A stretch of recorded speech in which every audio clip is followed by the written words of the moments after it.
Good morning, folks. It is the morning of October the 6th, 2020, and today I'd like to speak about free markets versus mixed economies and how mixed economy invariably leads to graft and socialism. But before we speak about that, I want to discuss how the actual meaning of words is being corrupted. Because if we can't get our nomenclature straight, we can't speak clearly and concisely on a matter without it being clouded by perversions of meanings that exist under the deconstruction of postmodernism. So I have an article here, going to post the link below, but I'll read it, part of it, the part that pertains to this attack on the part of postmodern types against the actual meaning of things. Understanding deconstructionism and postmodernism. What is deconstruction in postmodernism? Postmodernism refers to a set of strategic, rhetorical, and critical practices which is various concepts which include the simulacrum, trace, repetition, hyperreality, and the difference that destabilizes other notions. The concepts that are destabilized include identity, epistemic certainty, historical progress, presence, and univocity of the meaning. So, of course, in normal debate and rhetoric, ethics and epistemology are all that matter. I am certain that many of you have noted, and those of you who are postmodernists may be aware, that you refuse to argue on that basis. Rather, you resort to such ad hominems as your mother sews socks that smell, your mother was a hamster, and your father smells of elderberries, or perhaps the postmodern favorite, you're a neo-Nazi and a fascist and a radical right-winger. Forgetting, of course, that the Nazis were National Socialists who also marched in absolute jackbooted conformity to one another. What the entire intent of all of this is, and all the versions of socialism that exist, is one essential denial. The denial of the ability of the sovereign person to think and act for themselves in their own best interest rationally. This is an idea that all forms of collectivism, and I don't care what they are, from Nazism to socialism to neo-Marxism to cultural Marxism to Stalinism, all of them reject that idea that the individual is sovereign and rational and capable of making decisions for themselves. I'll read on.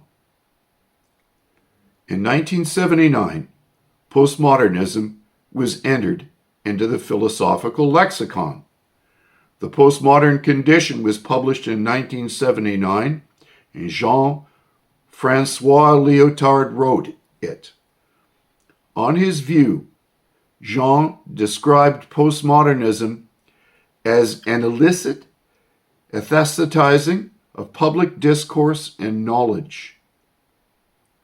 Postmodernism introduces aesthetic subversion and playfulness into politics and science, and this makes Jean resist it, that it is modernity moving toward completion, and yet it should be toward self-transformation.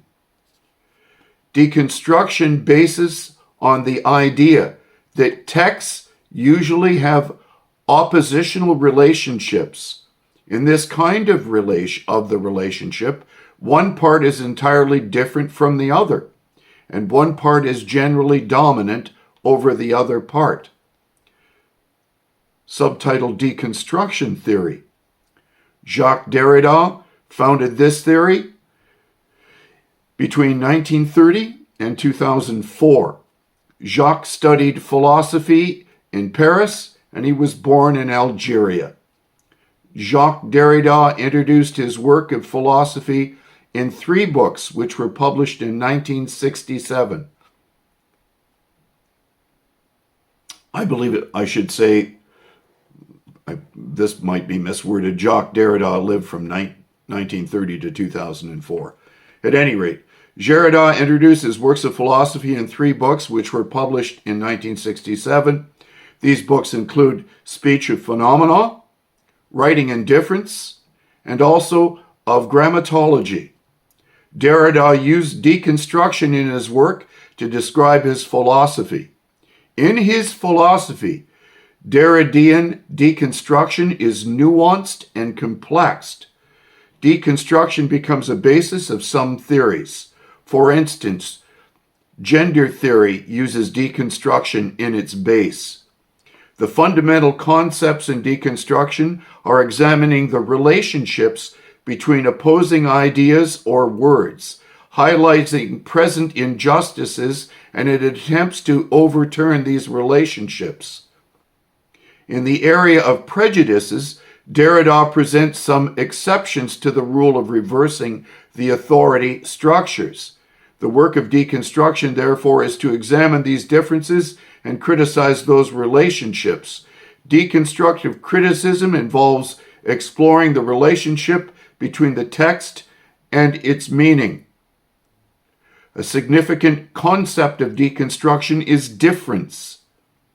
Derrida's explanation of the principle of difference is illustrated below.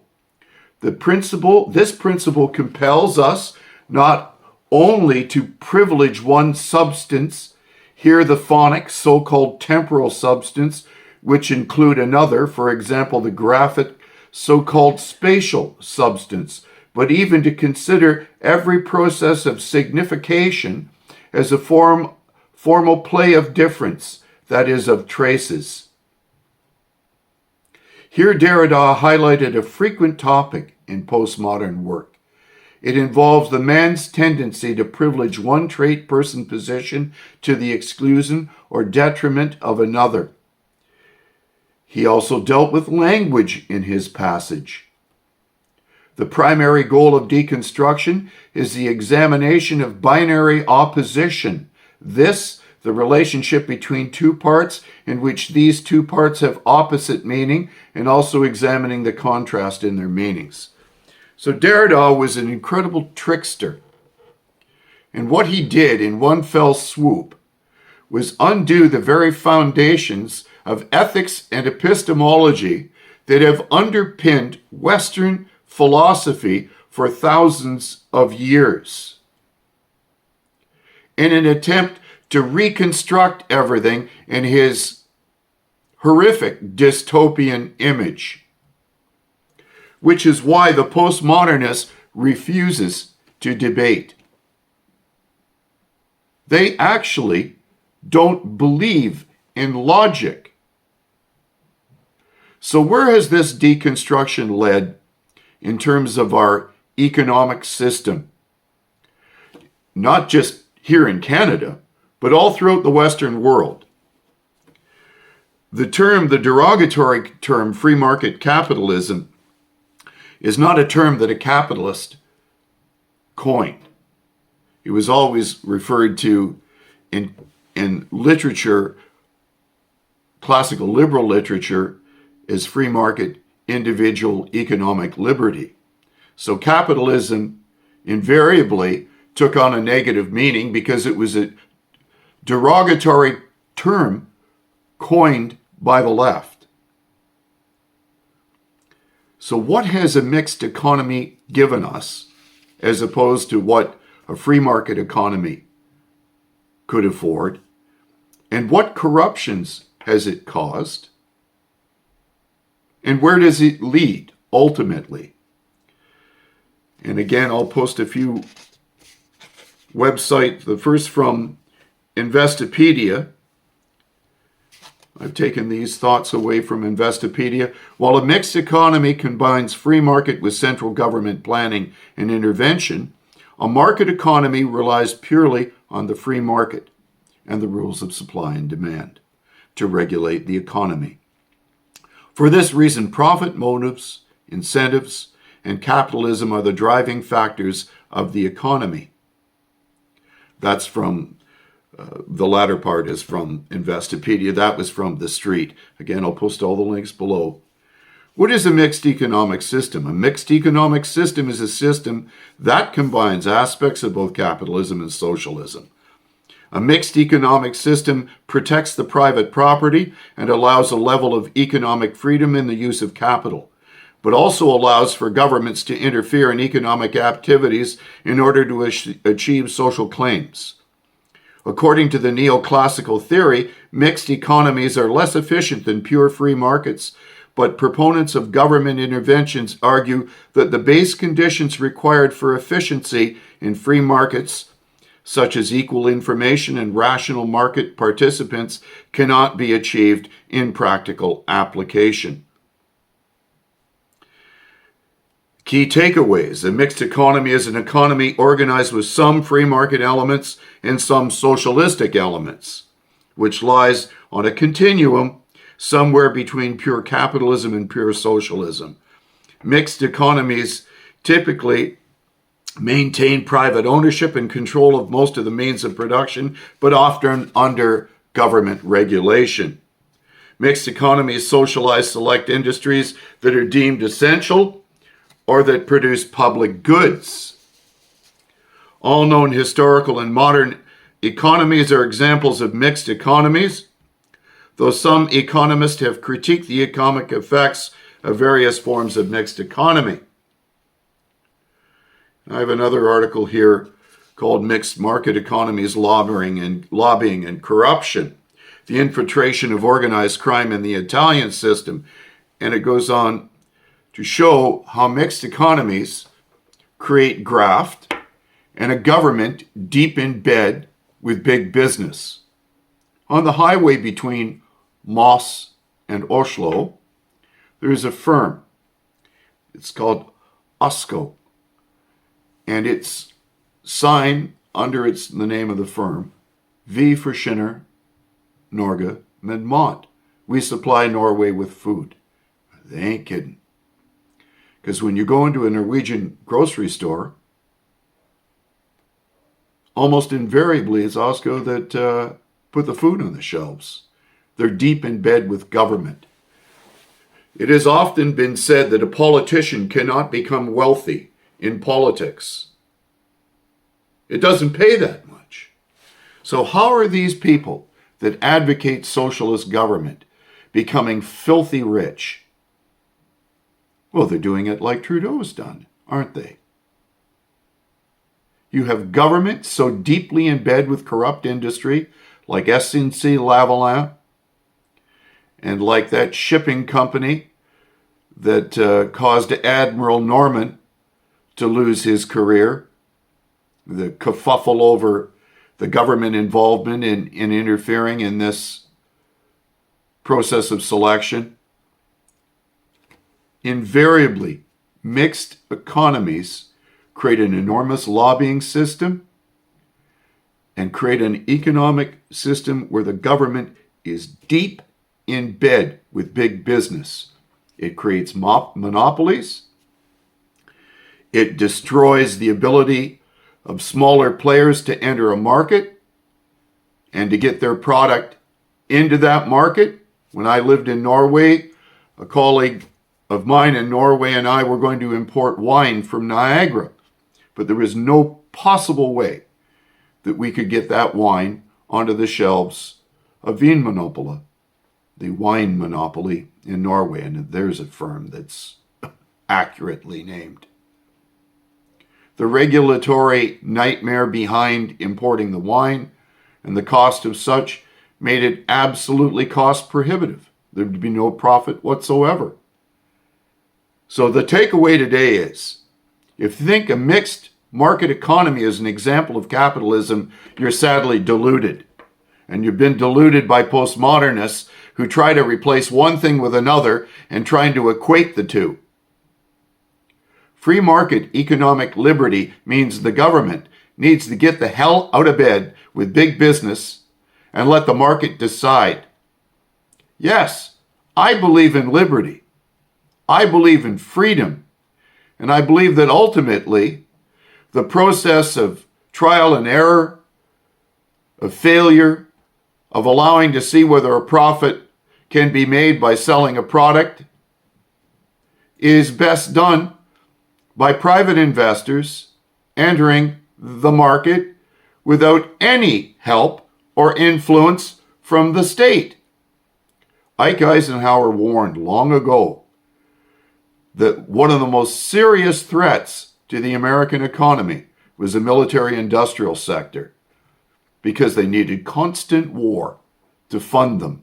And it was invariably those in the Democratic Party particularly, but also the Republicans, who favored big government and lobbying and all the other corruption that goes along with it, that funds their endless effort at creating a war machine. And the man they hate the most is Trump, who has waged the least amount of war since he's been in office than all of the others put together. I may be exaggerating there, but you get my point.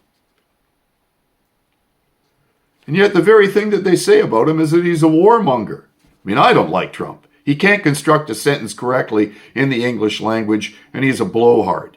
And America has some peculiar love of snake oil salesmen, head-slapping Baptist preachers, and hyperbole, and also some odd sense of,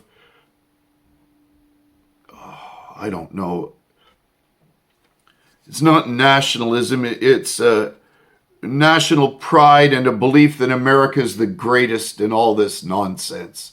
I don't believe Canada is great at all. In fact, I don't have much patriotic loyalty at all. I am loyal only to ideas that leave people free to make decisions for themselves, good or bad, and let them suffer the consequences. Oh, I hope I've offended someone this morning. Please, if I have offended you, leave a note. I sweeten my tear with the tears of leftist outrage. God bless you all.